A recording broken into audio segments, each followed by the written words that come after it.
All right, it's getting a little dark outside, but I wanted to get started on my new Honda, or new to me, Honda 8-horse 4-stroke engine. This is going to be my kicker motor, which is going on my 18-foot Klamath offshore, which has a 54-stroke Honda on it already. Being on the West Coast, it's a little bit different than the East Coast, where we don't have sea tows readily available, so kicker motors are definitely like your added insurance policy. In addition to trolling, if you have to get back in and your main motor's on the fritz, kicker's a good way to go. So I went with an 8-horse. I did pick up this motor used.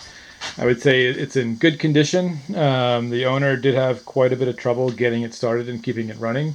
So I'm planning on doing a complete overhaul for this. It's going to be pretty rare that both of your engines are ever going to fail on the water. But, since this is my lifeline, at least if I'm not buddy boating with another boat, I want to be able to get back in. I decided to go with this model. And on the 50, that boat had been sitting for a while, and I'll pull the cover off the Klamath offshore and show you that at some point. But what I ran into was the fuel connector just was not seating well, and it was allowing air to come in. So we were having a lot of trouble. We did a full overhaul on that engine and tune up from the thermostat, spark plugs, and everything. And then what it came down to starting and keeping it running, it would start, fail, basically stall, prime the bulb, start it up again, choke it. And it all came down to that. So I'm going to replace this fuel mechanism as one of the first things to do. This is a gentleman that sold me did tell me it was a 2000 motor, but this actually says it's 2004, conforming at least to California 2004 model year. So this is the 3-liter, and it's the BZ. If I can show you in here, send that back to front. So it's the BZBC. I'll put a link there. The manual is still available for this engine.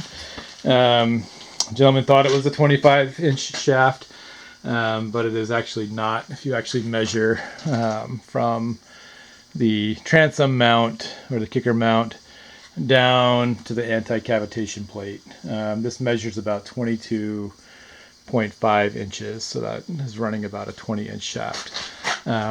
Newer models of this engine are available in the 25-inch, but this 8 came in this version. So I want a longer kicker to make sure I'm dropping below the keel line, or at least the bottom of the boat, because if you're rocking out at the ocean or anything, the propeller can come out of the water and wash and not going to propel you. So I also plan on upgrading this to a 4-blade. Basically pitch prop, pretty simple. The steeper the pitch, the faster it will go. But you're not looking to get an 8-horse outboard, on an 18-foot boat on plane. You really just want to push it. So I'm going to change this to basically a flatter pitched 4-blade prop to give me more thrust. And you can see on here, this is a 9-inch. Sorry, that is upside down. It looks like to be an 8 5/8. Huh, that's interesting. Pitch on that one. So you definitely want to be careful about the pitch, changing, and you don't want to overwork the motor.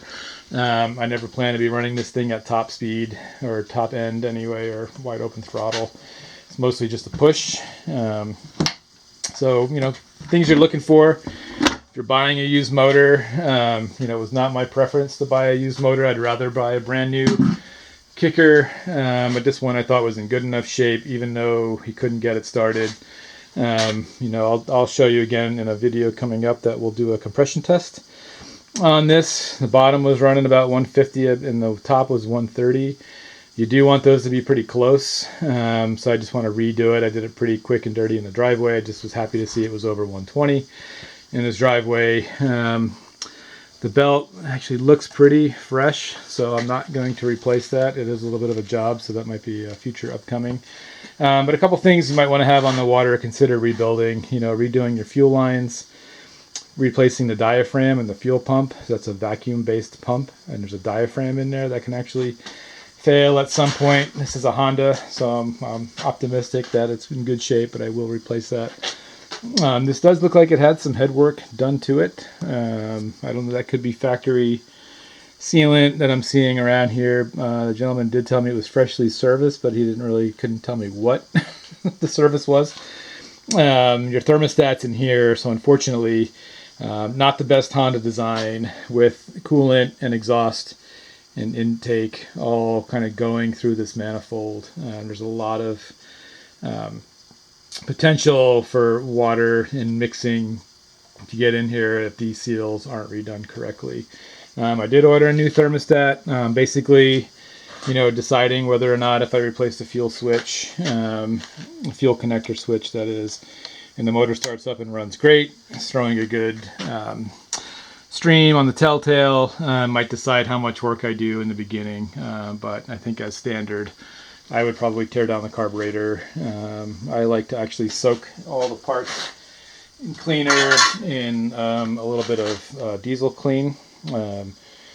Diesel clean works really well. Fuel and tank cleaner, this stuff is amazing. You can basically, with a carburetor that size, set up a yogurt container or something after you disassemble it, let it soak overnight, and with a paintbrush or small brush, just clean it up, let it air dry, clean it with some gum out carburetor cleaner, and then blast all the holes with a compressor.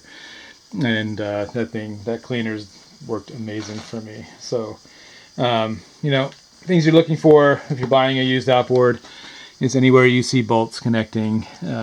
Here's a good example of like where salt creep is coming in. That's the exhaust, so I'm not too terribly worried about that.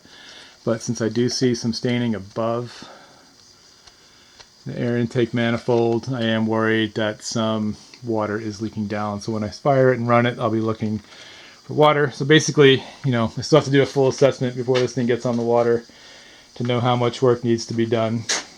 But I figured I'd just share the first video bringing it home. This motor is a nice setup because it actually has the ability to charge a battery. So there is no electric start on this model, at least the one I have, but there is a power connector on the side so that you can at least run and recharge a battery.